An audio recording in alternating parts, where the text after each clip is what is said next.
nervous. That's the first time I've ever done it publicly from the record, but it's a gorgeous film. I saw it in Hollywood. I think it's going to be the next Command performance film next year here.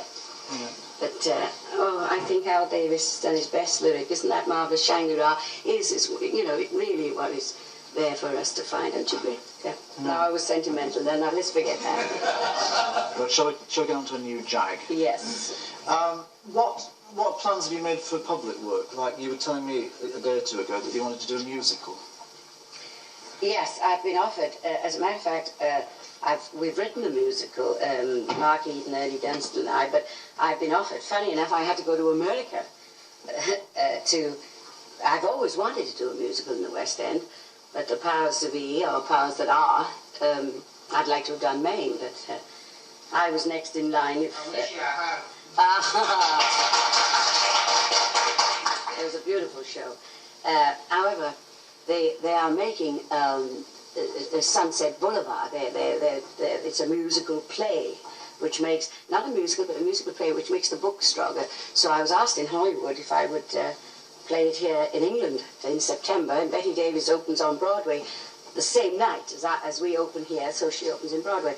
So you couldn't compare yourselves with each other? So we can't compare ourselves. But I'm very excited about that because, you know, I was just talking to Sarah Miles backstage, and she's absolutely lovely. She's a gorgeous actress.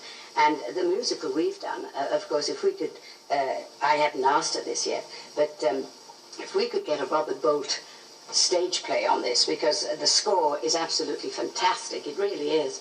And we're just waiting, we're just getting the book in order. But she was really wonderful, you know, because she is... Wait a minute, hold on, before you go any further, you haven't said what this new one is. Ah, well, it's the life of Charles II. I did all this sort of research. I feel I know the man, you know. Did you do it in the British Museum with your big glasses? Yes, I did. No, I didn't. But I had to do all the research before we got it. We were a year on this. But what I must tell you what Sarah Wait a minute, you still haven't told us what... Never mind about the museum. I must tell you what she said to me in a bit. She said, I've always wanted to sing. She said, I must admire. I said, I've always wanted to act. She's a knockout. She's coming on later. She really is beautiful and a very knockout person. Now will you tell us what the musical is that you're talking about? Yes, it's about Charles II, actually, and we're going to get it on, but I've been so busy, you know, busy with in and out of Nicks and in and out of theatres and one and that. But now, the next assignment, you want to know what my next assignment is? But which part do you play in Charles II? Well, now, if we can get... I mean, it's like squeezing blood out of a stone trying to get it. Well, now, I went to see Paul Schofield. Are you going to tell us which part you're going to play? I'm going to tell you now. Now, Paul Schofield, if he would play Charles II, then I'm going to play Nell Gwyn. Now, what a team that is, eh? You're Nell Gwyn. Schofield is Charles II, and Robert Bolt's going to write it. Well, no, Robert Bolt doesn't know about it yet. Well, he will. If Sarah goes back tonight and tells him about it, he'll be up all night by the light of a guttering candle. Well, actually, I'm going to get it to Robert Bolt. If it's the last thing I shall do on this earth, I'm going to get this score to Robert Bolt. Is there a part for Jimmy Clitheroe in it? Actually, yeah. He plays Charles II. No, as a matter of fact, it could be. No, of course not. Don't be absurd. No, actually, it's a hell of a... Oh, I'm sorry, I swore. I never swear. You know that. I know. Talking of swearing... That's Nicky Welch laughing there. Talking of swearing... I know it's Nicky Welch laughing. Talking of swearing, do you make your own frocks? You've got to be joking. Really? How could I make this dress? Mind you, I feel as if I've just got out of a bath with this on. It's very daring. Well, actually, I had it... Excuse me. Hello. Hello. Sarah Miles.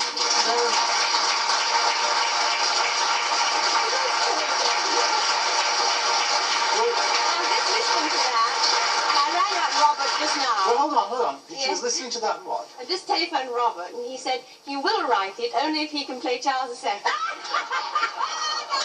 I'll leave you. Come back later, will you?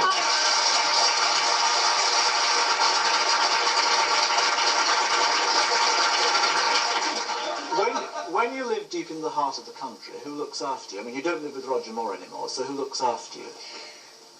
How do you know I don't live with Roger Moore anymore? Because I've talked to him. You read too many newspapers, that's your trouble. I read every newspaper. Of course I live with Roger Moore. No, actually... Wait a minute, he might come running on and say... God forbid. He'd have a gun in his hand. No, I'd have a gun. Let us draw to a peaceful close by me noting to you that in fact you seem to have gotten over your reasonably disastrous marriage with Roger Moore fairly comfortably. I mean, you're sitting around making jokes about it now for the first time. Well, let's say this. I'm very lucky, actually, yeah, that I'm able to be in this frame of mind because... Has it churned you up at all? Pardon me? Has it churned you up? Well, for the first 2-3 years, it was pretty rough. I guess, for every woman. And you know, the worst thing of all is the sense of being inadequate, the sense of being, where did I go wrong? Or you know what? Do you know what I mean? It gave me a terrible sense of, how can I say, insecurity. You know, it gave me a sense of insecurity. So I thought, well, I'll show him, you know. And that's what I did. I showed him. Thanks to the lovely audience. But, no, Are you still in love with him at all? No. May I say this? No. You can never love anybody or anything that you've lost respect for. But, may I say this? Roger was a knockout guy. And I wish him all the luck in the world. Because I had 9 years with Roger that probably many women never have in their whole lifetime. And possibly, if it hadn't broken up then, possibly I would have been the cause of it, or probably I was the cause of it, I don't know. But I didn't care if I ever walked on the stage, or if I ever sung. I just didn't want it. I was happy being a housewife. Do you know what I mean? But I was very fortunate. I did have a wonderful marriage for 9 years. And I think that in today, in this present century that we're in, I think that's pretty wonderful. And I wish him all the luck in the world. And you know, I wish I could tell all females that their husbands that have left them or have broken up, never, whatever they do, don't ever feel bitter about it. You know, that is the most beautiful advice any time. Sing us a good night song. I will.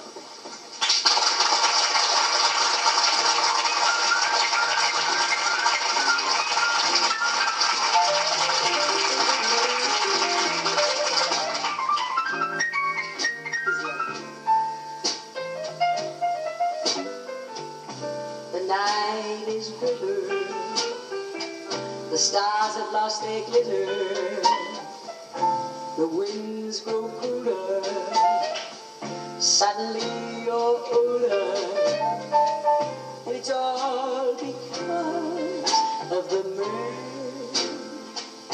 that got away.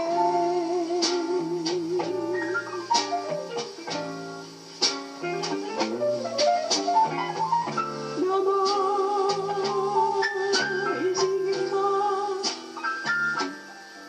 The writings on the wall, the dreams you dream have all gone astray.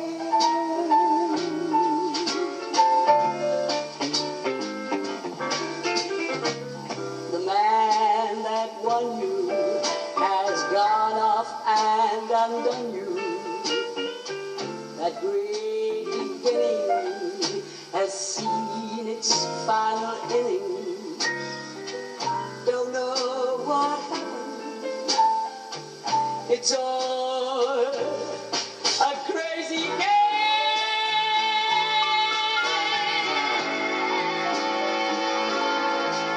No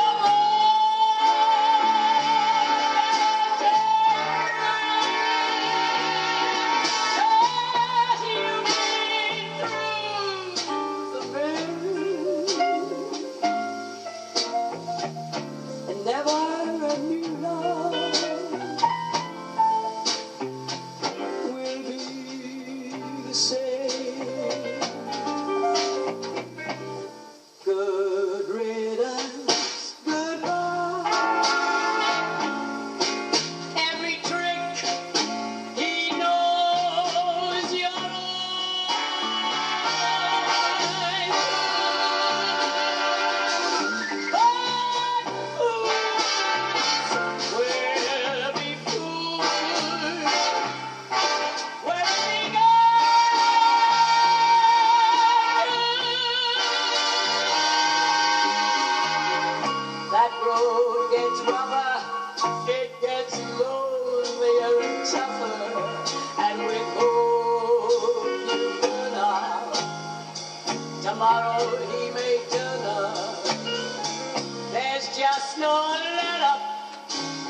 live long.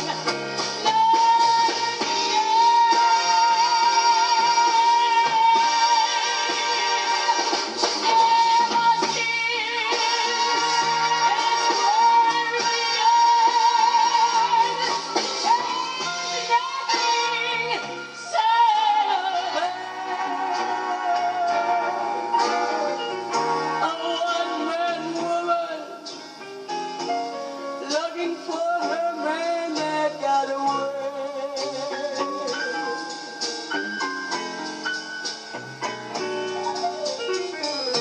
A one-man woman looking for her man that got away.